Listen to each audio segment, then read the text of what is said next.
pegang ujung dan ujung, lalu goyangkan selinki ke kiri dan ke kanan, pastikan terjadi gelombang.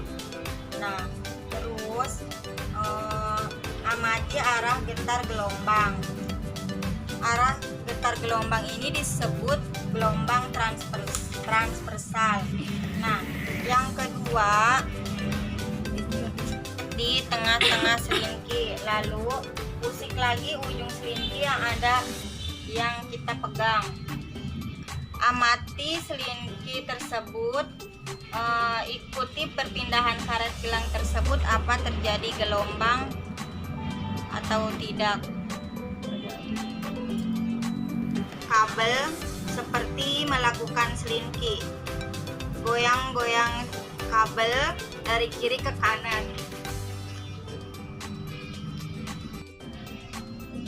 Nah, goyangkan selinki dari kiri ke kanan. Ini akan terjadi gelombang longitudinal.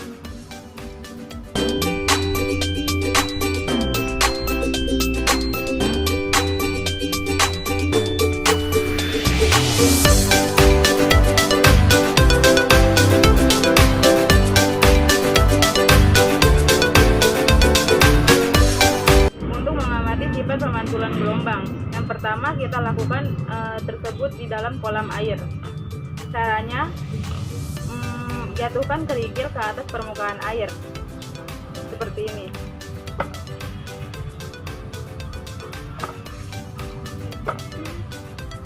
Kemudian amati gelombang yang terjadi di permukaan air. Adakah gelombang yang didapat? Jelas ada ya. Air memantulkan gelombang. Ada percobaan sifat pemantulan gelombang yang diamati oleh selinki.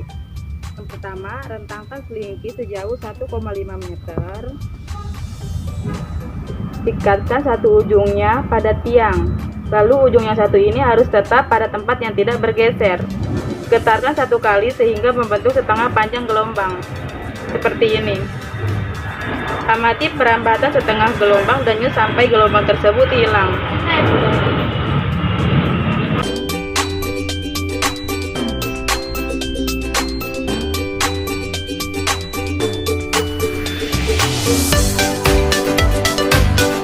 Pada 6.19 kita akan mempraktekkan percobaan getaran oleh benda pegas.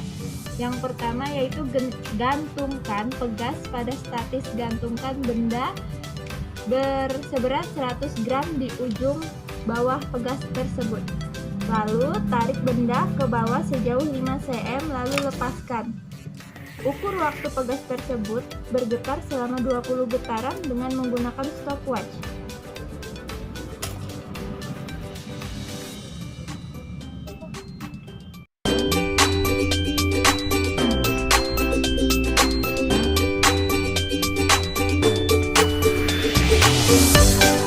Mempraktekkan percobaan getaran beban pada ayunan bandul sederhana. Yang pertama, gantungkan bandul dengan seutas tali atau benang pada tiang yang tingginya kira-kira 1,5 meter. Yang kedua, tariklah beban dari kedudukan setimbang 0 dengan tangan kiri sehingga menyimpang kira-kira 10 derajat ke titik A. Siapkan stopwatch di tangan kanan, jalankan stopwatch bersamaan dengan melepaskan beban yang ditarik dari titik A.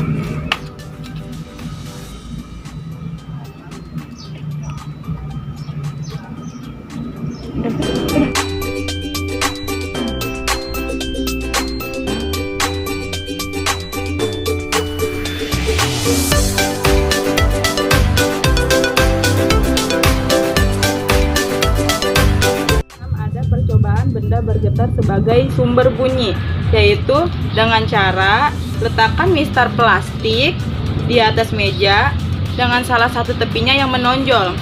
Sekarang kita coba percobaan ukuran 5 cm. Bagaimana bunyi yang dihasilkan? Kita tarik menggunakan karet gelang. Ada bunyi yang dihasilkan dan sangat keras. Lanjut kita menggunakan 10 cm. Bagaimana bunyi yang dihasilkan oleh mistar plastik ini? menghasilkan bunyi dan sedikit bergelombang. Nah, lanjut di 15 cm. Bagaimana yang dihasilkan gelombang dan bunyinya? Bunyinya terlihat sedikit, namun gelombang terlihat banyak. Lanjut, kita menggunakan 20 cm. Bagaimana bunyi dan gelombangnya? Bunyinya hampir tidak terdengar dan gelombangnya lumayan banyak. Nah, yang terakhir kita menggunakan di 25 cm. Bagaimana bunyi dan gelombangnya?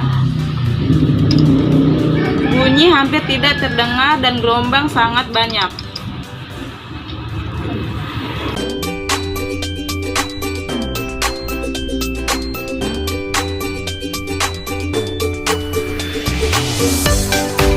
Nah, kita menggunakan alat kayu, terus kita menggunakan benang kasur dan menggunakan berat ban. Lalu kita menggunakan beban pertama dengan berat beban 75 gram, yang beban kedua 100 gram, beban ketiga 125 gram. Nah, beban yang pertama talinya sama panjang, ukuran 10 cm. Dan beban yang ketiga berbeda. Dia menggunakan panjang tali 15 cm dan jarak dari batang beban kedua sampai beban ketiga jaraknya 20 meter, berbeda dengan beban ke-1 dan beban kedua. Nah, setelah itu kita melakukan percobaan mengayunkan beban pertama, apakah terjadi ayunan dengan beban kedua. Nah, kita mulai tarik beban pertama sampai terjadi seperti ini, lalu kita ayunkan. Apakah beban kedua ikut terayun atau tidak? Nah, sudah kita bisa lihat ya, beban yang kedua ikut terayun sama dengan beban ke-1 karena talinya sama. Yang disebut tali ini karena dia sama mengikuti beban pertama karena frekuensinya sama, itu yang disebut tali panjangnya yang sama. Nah, bisa kita lihat untuk beban yang ketiga, dia tidak mengikuti beban pertama karena dia frekuensinya yang berbeda. Frekuensi talinya yang berbeda panjangnya. Jadi sambung. Yuk. Nah, udah bisa kita lihat ya, beban pertama dan beban kedua bisa mengikuti ayunan beban pertama karena itu frekuensi yang sama, dan frekuensi yang ketiga tidak mengikuti beban pertama karena dia frekuensinya yang berbeda. Untuk ayunan ini bisa terjadi mengayun karena stasionernya sama dengan beban ke-1 dan beban kedua.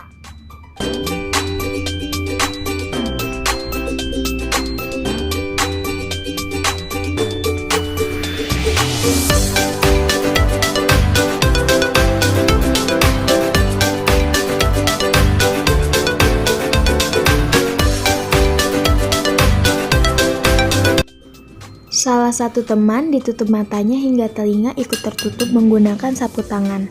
Lalu dua orang lainnya memegang sendok dan mangkuk berjalan 1 meter, 3 meter, 6 meter di kanan dan kiri teman yang ditutup telinganya.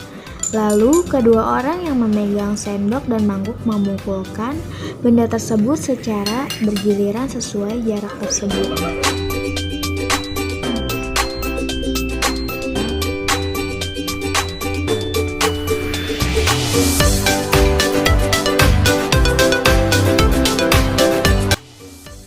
Telinga pada manusia terdiri dari 3 bagian, yaitu telinga luar, telinga tengah, dan telinga dalam. Telinga luar terdiri atas yang pertama daun telinga yang fungsinya untuk menangkap getaran. Yang kedua, lubang telinga yang fungsinya untuk penghantar getaran. Yang ketiga, gendang telinga yang fungsinya untuk meneruskan gelombang, bunyi, dan udara. Yang keempat, Tulang martil, telinga bagian tengah yang fungsinya untuk menangkap getaran dari gendang telinga dan meneruskannya ke tingkap oval. Nah, yang kelima, tingkap oval, telinga bagian dalam yang berfungsi untuk menghantarkan getaran udara. Yang keenam, saluran semisirkular, telinga bagian dalam yang berfungsi untuk mengatur keseimbangan tubuh. Yang ketujuh, tulang sanggurdi, telinga bagian tengah yang fungsinya untuk menangkap getaran dari gendang telinga dan meneruskannya ke tingkap oval. Yang ke-8, rumah siput atau cochlea, telinga bagian dalam yang mengubah getaran menjadi impuls. Yang ke-9 ada saluran eustachius, telinga bagian dalam yang fungsinya memasukkan udara ke telinga tengah dan menjadikannya tekanan udara di gendang telinga.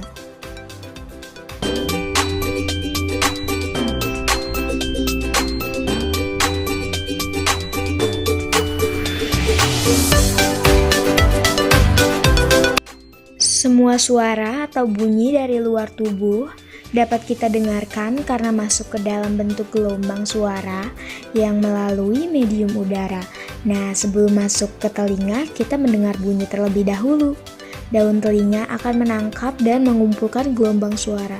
Lalu gelombang suara masuk melalui telinga dan ditangkap gendang telinga.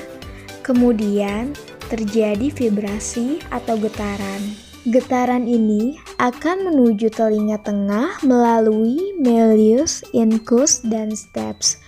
Dari stapes, getaran ini diteruskan melalui jendela oval menuju cochlea yang berisi cairan. Nah, selanjutnya getaran diteruskan menuju jendela bundar dengan arah gerak yang berlawanan. Setelah itu, getaran akan diterima oleh sel-sel rambut atau fonoreseptor di dalam organ korti.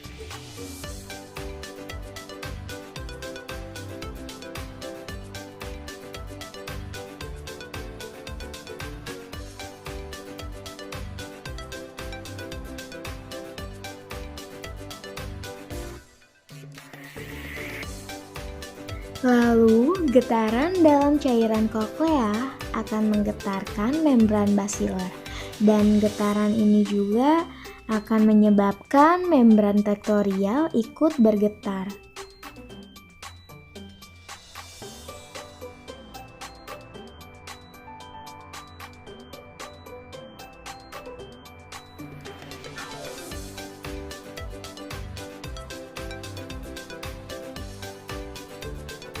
Getaran ini juga akan diubah menjadi impuls saraf yang selanjutnya dihantarkan saraf auditori menuju otak, sehingga kita dapat mendengar,